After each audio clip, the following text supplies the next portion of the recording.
Ayan, magpa-pack tayo ng gamit ni Third para sa retreat niya. So, ito yung mga gamit lang muna. Yung mga damit niya na gagamitin. Yan, mga pants na yan.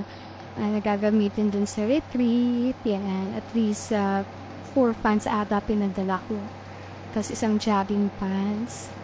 Ayan, towel. Shorts. Ayan. Pantulog niya.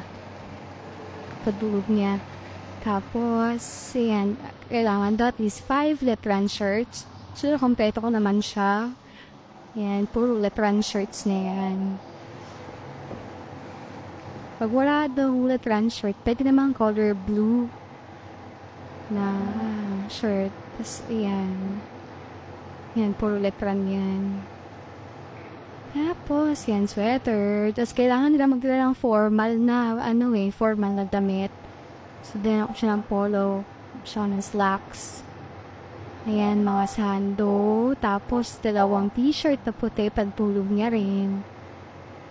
Ayan, explain ko na sa kanya mamaya. Kung saan yan ilalagay. Ayan, medyas, brief. Bali dyan sa maleta na yan, mga damit lang niya. Dun sa backpack niya, dun yung mga toiletries. Maggaganyan din ako ulit na may video ko ulit. Ayan, brief.